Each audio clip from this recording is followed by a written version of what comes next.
Être un bon batteur, c'est donner le ton, garder le rythme, savoir improviser, savoir être créatif. Être un bon entrepreneur, c'est la même chose en fait. Quoique, c'est peut-être un peu plus compliqué que ça. Je me souviens finalement la première idée, le premier projet, la première conception, c'était en CP. On a écrit un petit fascicule, il y avait une dizaine d'inventions, ça s'appelait Drôle de maçon. Notre problème majeur, c'était les punitions à la récré.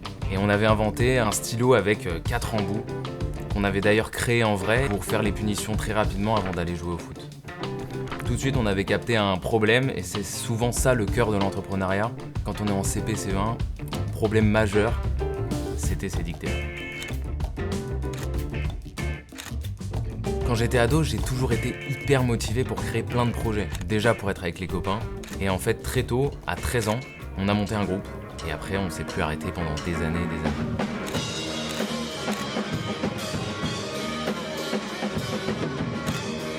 La musique, j'ai commencé ça hyper tôt. À l'âge de 4 ans, ma mère m'avait inscrit à l'éveil musical. Donc les premiers souvenirs de djembé, c'est là-bas. J'ai une photo que ma mère adore me montrer à chaque fois. On est à Dunkerque, là où je suis né, je dois avoir 3 ans. Je crois que c'est la première fois que je tape sur un tambour dans une fanfare. Tout se passait bien, mais je sentais qu'intérieurement j'avais besoin de plus. Plus avec les copains, on a donc fait énormément de concerts, on a commencé à enregistrer. Plus dans ma vie de tous les jours, dans les projets, dans les opportunités, dans les différentes activités que j'avais à côté, que ce soit à l'IUT, où j'ai pu être à l'origine du Bureau des Arts, et monter pour la première fois une association, recruter des personnes, faire des événements, fédérer des équipes, mais aussi à travers le scoutisme. Et du coup, je me retrouve propulsé à 20 ans, directeur de camp. Et franchement, j'ai kiffé. C'est fou, manager des gens, avoir des personnes qui t'écoutent, essayer de faire cohabiter différentes identités, créer des projets, être toujours dans la création. Est-ce qu'il n'y a pas un monde où ma vie, ça pourrait être ça? Ce serait pas mal, non?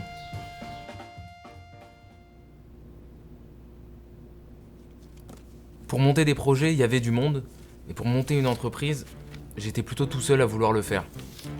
Est-ce que j'étais trop en avance? Est-ce que je devais y aller seul? À cette époque, cette envie, elle est débordante. C'est vital pour moi de me lancer. J'ai besoin de sortir quelque chose, de commencer à goûter à cet entrepreneuriat. Alors je me suis dit, pourquoi pas moi? Et c'est comme ça que Nab a été créé. Cette idée, elle est simple. Aider des jeunes créatifs à se lancer. Des gens qui ont des envies, des idées, qui ont envie de se professionnaliser, mais qui ont du mal à sauter le pas. Et justement, Nab, c'est ça. New is always better. Comment aider les jeunes créatifs à monétiser leurs compétences pour les proposer à des entreprises. À ce moment-là, je m'imaginais dans 5 ans avec une grosse équipe, dans nos locaux, avec une communauté de créatifs énorme, beaucoup d'entreprises, un peu de thunes. Le chemin, il était clair, je le voyais, il était tout tracé. Pourtant, j'étais vraiment loin de m'imaginer toute l'aventure qui m'attendait. L'objectif avec Nab, c'était de signer des contrats. Alors quand le premier est enfin arrivé, c'était champagne. Et là, ça y est, le champ des possibles était ouvert. On avait envie de faire énormément de choses et on pouvait le faire. Le moment le plus heureux pour moi, c'est sans doute le Delta Festival. C'est le moment où j'ai levé la tête du guidon et je me suis rendu compte de tout le parcours que j'avais pu faire. Entrepreneur, on est dedans, la tête dans le guidon. Pourtant là, pendant 3 jours, entouré de mes 2 meilleurs potes du moment, Diane et Ben, j'avais plaisir à pitcher et surtout je voyais dans les yeux des festivaliers que ce que je faisais avait du sens. Tout est sur les rails, tout se passe bien, et qui dit tout se passe bien, dit aussi les premières galères. Les premières galères avec des clients, la solitude que je subis de plus en plus. C'est vrai que au moment où on lance, où on crée, on a cet engouement du début, mais pourtant lancer une boîte tout seul, ça veut dire célébrer tout seul, mais ça veut dire aussi subir ses échecs tout seul. Quand t'es batteur, tu fais partie d'un tout.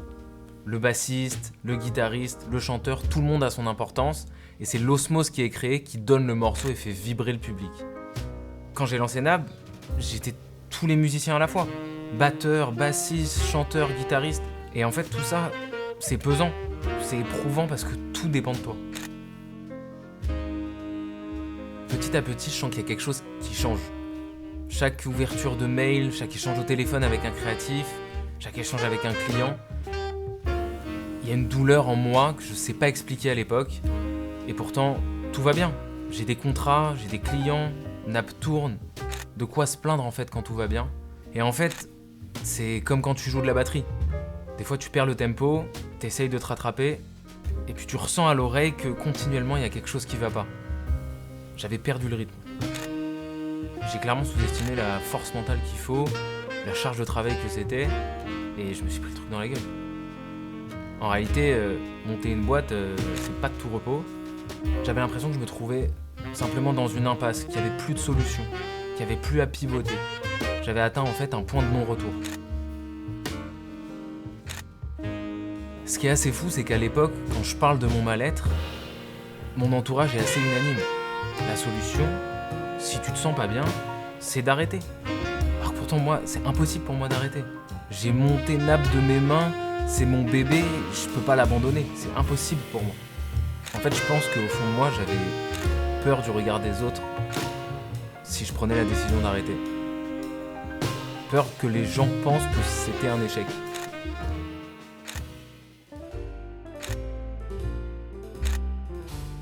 J'ai une famille qui a toujours été hyper à l'écoute, qui m'a toujours poussé à me réaliser dans tous mes projets. Ils n'ont pas forcément toujours bien compris tout ce que je faisais, mais pourtant, ils m'ont toujours dit bravo, ils m'ont toujours encouragé, ils m'ont toujours dit on croit en toi, si ça marche pas, on est là, on peut t'assurer aussi financièrement, moralement. Mais en fait, même si j'entendais ça tout le temps, j'ai une situation familiale qui fait que on peut pas forcément très facilement parler de ses problèmes. J'ai grandi avec une famille où on était très soudés, mais très soudés autour de différentes maladies. Que ce soit la maladie de ma mère, plus tard aussi la maladie de mon père qu'on a découvert. Et en fait, au-delà du poids que c'est et que c'était au quotidien aussi, et notamment à cette époque, c'est surtout que finalement, comparé à une maladie génétique, comparé à des douleurs, je me sentais pas légitime à souffrir, en fait. Je suis en bonne santé, j'ai mes 2 jambes, je vais bien, je suis bien entouré. Alors, ok, je me sens pas bien parce que en fait, j'ai envie d'arrêter ma boîte, mais ça n'est rien comparé. Et j'ai grandi avec ça, en fait. J'ai grandi avec cette notion de si t'es en bonne santé, si t'as tes 2 jambes, alors tout va bien. Et j'étais en bonne santé, j'avais mes 2 jambes. Mais tout n'allait pas exactement bien. Je pense que grandir avec des personnes malades autour de soi, ça nous force à vivre chaque instant. Ça paraît hyper cliché quand on dit ça, mais c'est surtout se rendre compte de la chance qu'on a. On est né au bon endroit, on est né en bonne santé, et on connaît autour de nous des gens qui ne sont pas dans ce même cas. Je me suis souvent dit que je voulais, depuis tout petit, faire plein de choses parce que j'avais peur de mourir demain. Parce que j'avais peur d'un jour de me réveiller, d'être cloué au fond d'un lit, de plus pouvoir bouger. J'essaye de me persuader que c'est pas l'unique raison de ma volonté de faire énormément de choses. Parce que le pire dans tout ça, c'est imaginer si c'est à cause du fait que je fasse énormément de choses que j'épuise mon corps et que finalement je me retrouve dans le lit. Donc oui, je pense que grandir au sein d'un foyer qui est malade, ça nous pousse à vivre pleinement, à pas se mettre de barrières en fait. Dans le caractère, ça nous pousse à être au service des autres, ça nous pousse à être fort, à pas pleurer, à montrer que tout va bien,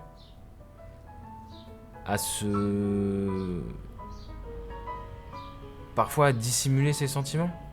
J'ai été beaucoup une oreille hyper attentive, parfois trop jeune, ce qui fait que on parle pas forcément facilement de ses problèmes quand on entend dans la même conversation téléphonique ou lors du même échange que y a des crises de douleur, qu'il y a des crises de manque, que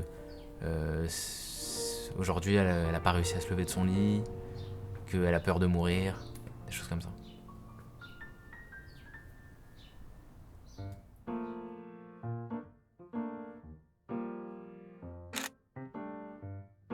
Je pense que la maladie de ma mère, elle m'a permis, comme plein d'autres choses, de prendre de la hauteur sur ce qui est un succès, sur ce qui est un échec.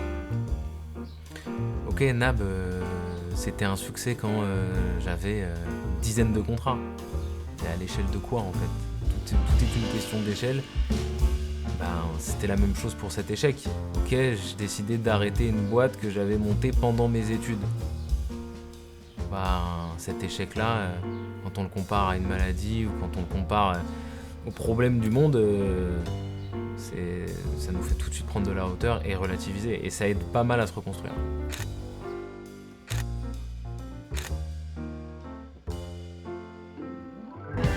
Donc en fait, la décision elle s'imposait. Je devais tout arrêter. C'était ma peau que je devais sauver. Alors il fallait que j'arrête. Et voilà, j'ai arrêté. Et je me suis barré.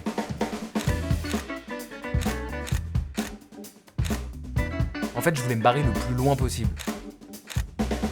J'ai atterri au Guatemala, quitte à me questionner sur mon échec, autant que ce soit les pieds dans l'eau, au soleil, avec une noix de coco. D'un point de vue extérieur, je peux comprendre qu'on se dit le mec crache à boîte, il se barre à l'autre bout de la planète, et il veut fuir ses responsabilités. Pas vraiment. L'idée pour moi, c'était essentiel, reprendre ma respiration, réfléchir à la suite, et surtout finir sur une note plus positive. Ça fait une semaine que je suis en Amérique latine, tout se passe bien, et pourtant, je me pose une question. Mais qu'est-ce que je fous là ? Mes potes sont à Paris, ma famille est à Paris. Est-ce que je pourrais pas juste passer mon temps à créer quelque chose, à faire autre chose, plutôt qu'être là, sur une plage du Guatemala ? Et c'est comme ça que je me suis décidé à me mettre à l'écriture.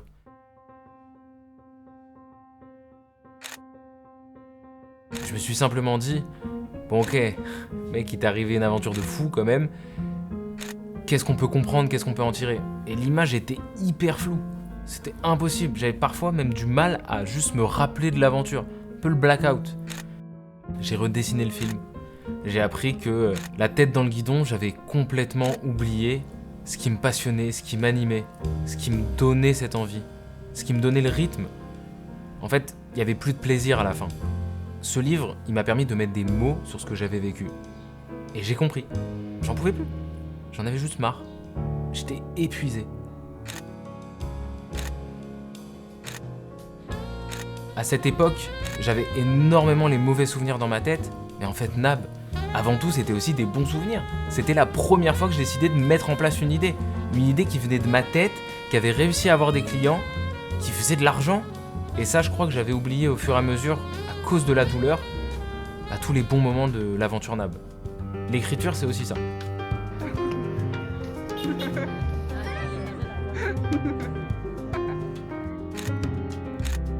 J'ai fait 6 mois en Amérique latine, j'ai eu le temps de revoir mon aventure Nab, de vivre mes échecs et mes succès, et je me suis posé toutes les questions. Qu'est-ce qui m'attend quand je rentre en France ? Qu'est-ce que j'ai envie de faire ? Est-ce que je suis vraiment fait pour ça ? Est-ce que j'ai toujours l'envie d'entreprendre ?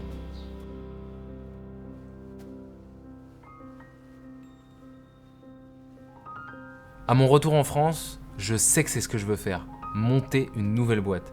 Alors j'ai quand même cette petite voix dans ma tête qui me dit « Et si l'histoire se reproduisait ?» Mais pourtant, j'ai pas le choix. Je fonce, je me pose plus de questions. Contrairement à Nab, cette fois, il y a surtout un individu, Ben, mon meilleur pote, qui lui aussi, maintenant, a décidé de monter une boîte. En fait, l'opportunité, elle était trop belle. La solitude, ce problème que j'avais chez Nab, aujourd'hui, dans cette nouvelle aventure, je savais qu'elle n'allait plus me poser de problème. WAP, c'est la transformation de vélo en vélo électrique. Alors j'y connais rien en vélo, j'y connais rien non plus en transformation de vélo en vélo électrique, mais ça c'est son côté. Moi, ma part dans l'édifice, c'est mon expérience entrepreneuriale que j'avais eue avant. Essayer de structurer cette boîte. C'est fou. En fait, l'entrepreneuriat, c'est tellement au cœur, au plus profond de moi que, avec Nab, ça a été très proche de me faire sombrer. Et aujourd'hui, avec WAP et Lilise, c'est ce qui m'anime.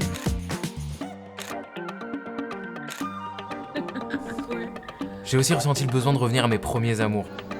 de jouer de la batterie avec mes potes, de me développer dans d'autres instruments, du piano, de la guitare, aussi de revenir au théâtre. Ça me permet de développer d'autres choses, de mettre ma créativité au service d'autres projets que simplement l'entrepreneuriat.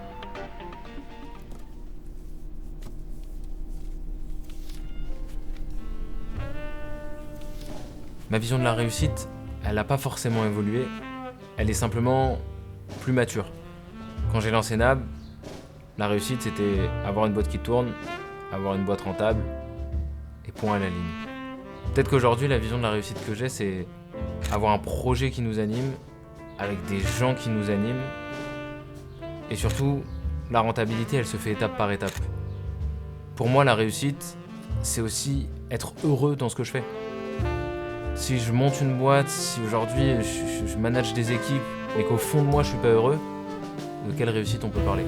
En tout cas pas de ma réussite personnelle.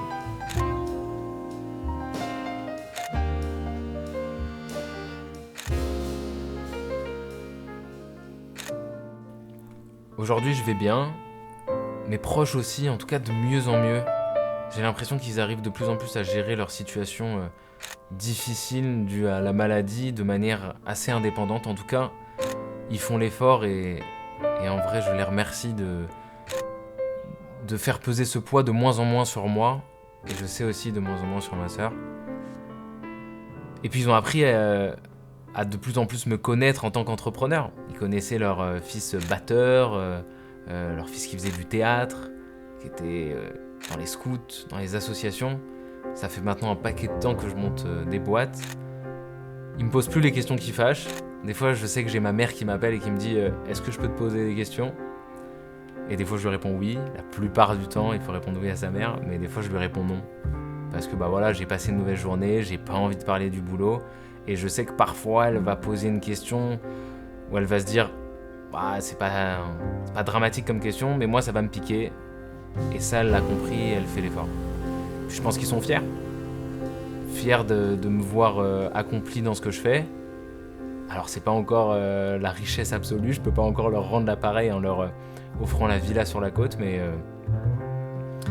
ils me voient épanoui et ça je pense que ça leur fait du bien. Alors je suis encore hyper difficile avec moi-même parce que être entrepreneur c'est toujours regarder le prochain wagon et je crois que je suis vraiment comme ça, mais j'apprends à célébrer et aujourd'hui les victoires sont nombreuses. On a ouvert un magasin avec mon associé chez Decathlon. On a posé nos 2 marques. On a recruté du monde. Je manage au quotidien. Je fais d'autres projets. En vrai, je suis hyper accompli dans ce que je fais. Il manque plus que l'oseille. Mais je suis fier de moi. Et puis, je sens qu'il y a un rythme qui est en place. Je sens que là, pour le coup, c'est le bon tempo. J'ai appris de mes erreurs. Et je suis persuadé que la fin du morceau va plutôt bien se passer. En fait, 5 ans, ça me paraît énorme. J'ai vu tellement de choses, des joies, des peines. Ça me paraît aussi rien du tout. Je sens que j'ai encore plein de choses à faire, plein de choses à vivre, plein d'aventures à construire. Et je ressens juste le besoin de fermer ce chapitre de ma vie. En fait, j'ai compris qu'entrepreneur, c'est ce que je suis. C'est ce que j'ai toujours été. Et ces aventures m'ont simplement permis de retrouver l'envie.